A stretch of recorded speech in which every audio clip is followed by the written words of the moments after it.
Part 4, Jesus' Habits of Prayer. Chapter 4, Under the Olive Trees. The 12th mention is made by Luke, chapter 22. It is Thursday night of Passion Week in the large upper room in Jerusalem, where he is celebrating the old Passover feast and initiating the new memorial feast. But even that hallowed hour is disturbed by the disciples' self-seeking disputes.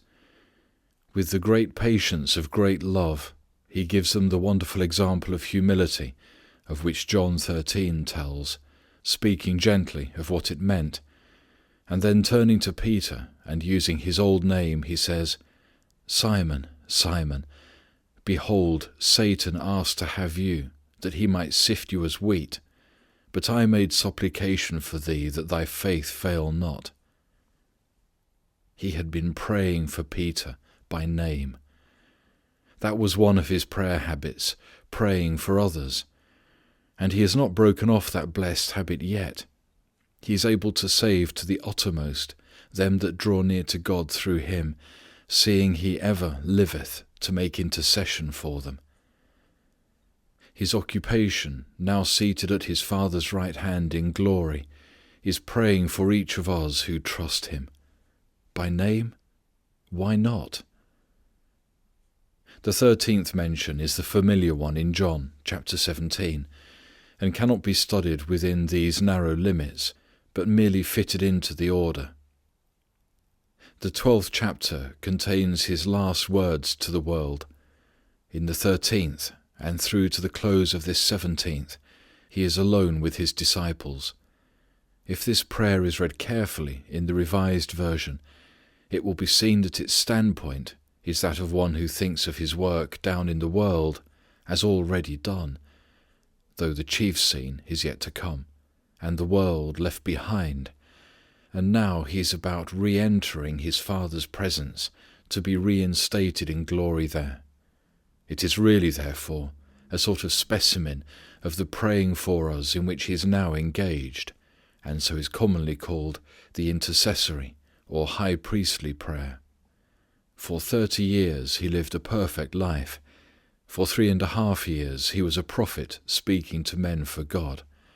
For 19 centuries he has been high priest speaking to God for men. When he returns, it will be as king to reign over men for God. The 14th mention brings us within the sadly sacred precincts of Gethsemane Garden, one of his favourite prayer spots, where he frequently went while in Jerusalem. The record is found in Matthew 26, Mark 14, and Luke 21. Let us approach with hearts hushed and heads bared and bowed, for this is indeed hallowed ground. It is a little later on that same Thursday night, into which so much has already been pressed, and so much more is yet to come. After the talk in the upper room and the simple, wondrous prayer, he leads the little band out of the city gate on the east, across the swift, muddy Kidron, into the enclosed grove of olive trees beyond. There would be no sleep for him that night. Within an hour or two, the Roman soldiers and the Jewish mob, led by the traitor, will be there searching for him, and he meant to spend the intervening time in prayer. With the longing for sympathy so marked during these latter months, he takes Peter and James and John and goes farther into the deeply shadowed grove. But now some invisible power tears him away and plunges him alone still farther into the moonlit recesses of the garden. And there a strange, awful struggle of soul ensues. It seems like a renewal of the same conflict he experienced in John 12 when the Greeks came, but immeasurably intenser. He who in himself knew no sin was now beginning to realize in his spirit what within a few hours he realized actually, that he was in very deed to be made sin for us. And the awful realization comes in upon him with such terrific intensity that it seems as though his physical frame cannot endure the strain of mental agony.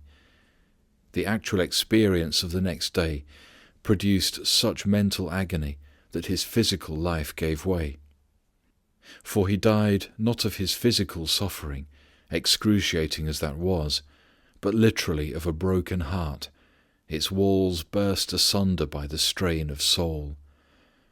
It is not possible for a sinning soul to appreciate with what nightmare dread and horror the sinless soul of Jesus must have approached the coming contact with the sin of a world.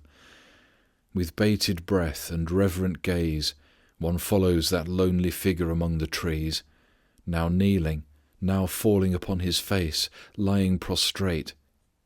He prayed that if it were possible the hour might pass away from him. One snatch of that prayer reaches our ears. Abba, Father, all things are possible unto thee.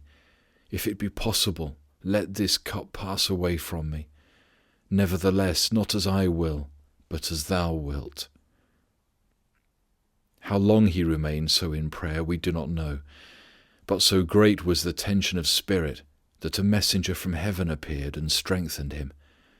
Even after that, being in an agony, he prayed more earnestly, literally more stretched out, more strainedly, and his sweat became as it were great clots of blood falling down upon the ground. When at length he arises from that season of conflict and prayer, the victory seems to be won, and something of the old-time calm reasserts itself.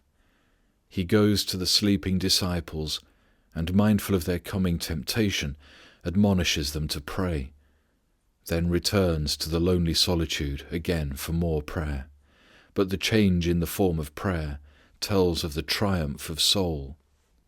O my Father, if this cup cannot pass away except I drink it, thy will be done. The victory is complete. The crisis is past. He yields himself to that dreaded experience through which alone the Father's loving plan for a dying world can be accomplished. Again he returns to the poor, weak disciples, and back again for another bit of strengthening communion. And then the flickering glare of torches in the distance tells him that the hour is come. With steady step and a marvelous peace lighting his face, he goes out to meet his enemies. He overcame in this greatest crisis of his life by prayer. The 15th mention is the final one. Of the 7 sentences which he spake upon the cross, 3 were prayers. Luke tells us that while the soldiers were driving the nails through his hands and feet and lifting the cross into place, he, thinking even then not of himself but of others, said, Father, forgive them, they know not what they do. It was as the time of the daily evening sacrifice drew on, near the close of that strange darkness which overcast all nature, after a silence of 3 hours, that he loudly sobbed out the piercing, heart-rending cry, my God, why didst thou forsake me? A little later, the triumphant shout proclaimed his work done, and then the very last word was a prayer quietly breathed out as he yielded up his life. Father, into thy hands I commend my spirit. And so his expiring breath was vocalized into prayer.